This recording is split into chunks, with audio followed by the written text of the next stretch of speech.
कृष्ण। गीता अमृत में आप सभी का स्वागत है। तो हम आ गए हैं भगवत गीता अध्याय 11 श्लोक क्रमांक 20। तो हम उन श्लोकों पे चर्चा करने का प्रयास कर रहे हैं जहाँ पे अर्जुन को भगवान के विराट रूप को देखने की क्षमता मिल गई है, वो क्वालिफिकेशन मिल गई है और वो रूप को देख के वो अर्जुन क्या वर्णन कर रहा है ये इन श्लोकों में है। तो भगवत गीता अध्याय 11 श्लोक क्रमांक 20। अर्जुन कहते हैं, धौवा पृथ्वा इदम अंतरम ही व्याप्तम तव एकेन दिशश्च सर्वा दृष्टा अद्भुतम रूपम उग्रम तव इदम लोकत्रम प्रव्यथितम महात्मन। अर्जुन कहते हैं, यद्यपि आप एक हैं किंतु आप आकाश तथा सारे लोकों एवं उनके बीच के समस्त अवकाश में व्याप्त हैं। हे महापुरुष, आपके इस अद्भुत तथा भयानक रूप को देखकर सारे लोग भयभीत हैं। तो इस श्लोक में दो शब्द बहुत ही महत्वपूर्ण हैं। देखो, ध और पृथ्वी। ध मतलब आकाश और पृथ्वी यानी कि आकाश से लेके पृथ्वी तक, आकाश से लेके पृथ्वी तक सारा भाग भगवान आपसे ही ढका हुआ है। आपको छोड़ के और कुछ भी नहीं है, हर जगह सिर्फ आप ही आप हैं। जैसे जब हम अपने घर की छत पे खड़े होकर सामने देखते हैं तो सामने या तो हमको कोई बिल्डिंग दिखेगी, अगर कोई बिल्डिंग नहीं है तो दूर कोई पहाड़ी दिखेगी, अगर पहाड़ी भी नहीं है तो दूर मैदान दिखेगा और मैदान के बाद क्षितिज दिखाई देगा जहाँ पे आकाश और धरती जैसे मिलते हुए नजर आते हैं। या आप किसी समुद्र के किनारे खड़े हो तो दूर तक आपको पानी दिखाई देगा और फिर क्षितिज दिखाई देगा।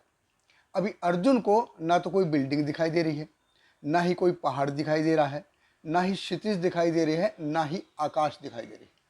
उसको धो आ पृथ्वो इदम अंतरम ही, कि ये भगवान आपका ये रूप है, अनंत है, ये तो खत्म ही होता नहीं है। लेकिन भगवान के इस रूप को देख के अर्जुन का रिएक्शन कैसा है? अर्जुन क्या कह रहे हैं? अर्जुन कहते हैं, दृष्ट्वा अद्भुतम रूपम उग्रम तव इदम, कि ये रूप आपका अद्भुत है, ये रूप आपका उग्र है। उग्र जैसे हम कोई तीखी सब्जी खाते हैं या तीखी मिर्ची का कोई अचार खाते हैं तो एकदम से हमारा मुंह एकदम से जलने लग जाता है, उग्र है तीखी मिर्ची। या फिर किसी सेंट की स्मेल ऐसी होती है कि वो बहुत ही पिंच करने वाली होती है। कुछ तो सेंट ऐसे होते हैं जिनकी स्मेल सात्विक होती है, जैसे चंपा का फूल है, चमेली का फूल है, गुलाब का फूल है, इनकी जो स्मेल है वो सात्विक होती है। लेकिन यही जब आप किसी गटर के सामने से गुजरो या किसी गार्बेज के कूड़े के ढेर के सामने से गुजरो या कोई डेड बॉडी पड़ी है 6-7 दिन से उसके पास से गुजरो तो वो हमारे नाक को बिल्कुल फाड़ के निकल जाती है, ऐसे है गार्बेज की स्मेल। तो भगवान अर्जुन कहते हैं कि भगवान आपका ये जो रूप है ये भयकारक है, ये बहुत ही उग्र है, ये ऐसा रूप है जो भक्त इसको बहुत ज़्यादा वेलकम नहीं करते। अब देखिए, भगवान की शक्ति है, भगवान की ताकत है, ये भक्तों को बहुत ज़्यादा आकर्षित नहीं करती। भक्त जो है भगवान के साथ रस का आस्वादन चाहते हैं, इसीलिए भगवान आदान प्रदान करते हैं अपने प्रमुख रसों में। तो प्रमुख रस कौन से हैं? वो दास्य रस है, साख्य रस है, वात्सल्य रस है, माधुर्य रस है। ये बहुत ही वेरी पर्सनल हैं, ये भगवान के बहुत ही आत्मीयता को बढ़ाने वाले हैं, बहुत ही क्लोज जैसे रिलेशन होते हैं। तो दास्य रस, साख्य रस, वात्सल्य रस और माधुर्य रस, इनमें कहीं भी शक्ति का प्रदर्शन नहीं है, ये सिर्फ प्रेम और आत्मीयता को दिखाते हैं। तो अर्जुन कहते हैं, भगवान आपका ये जो रूप है ये उग्र है और ये मेरे मन में कैसा भाव उत्पन्न कर रहा है?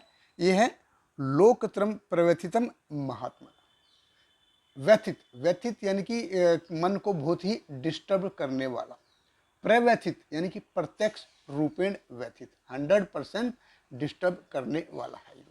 जैसे किसी जब हम जंगल में जाएं कोई और सामने अचानक से शेर आ जाए तो फिर कैसी हालत होगी, ऐसा रूप है। तो भगवान अर्जुन कहते हैं, भगवान आपका ये रूप है बहुत ही उग्र है। टाइगर को देख के जैसे मन एकदम से व्यथित हो जाता है, ऐसा ये आपका रूप है। लोकत्रयं प्रव्यथितम्। तीनों लोक आपके इस रूप को देख के कांप रहे हैं। तो भगवान का ये जो रूप है, विराट रूप है, ये ऐसा नहीं है कि इसको देख के कोई इससे प्रेम करे। ये रूप है भगवान का, ये मन में डर पैदा करता है, मन में भय पैदा करता है। बहुत बहुत धन्यवाद। हरे कृष्ण। श्रील प्रभुपाद की जय। हरे कृष्णा कृष्ण कृष्ण हरे हरे, हरे राम राम राम हरे हरे।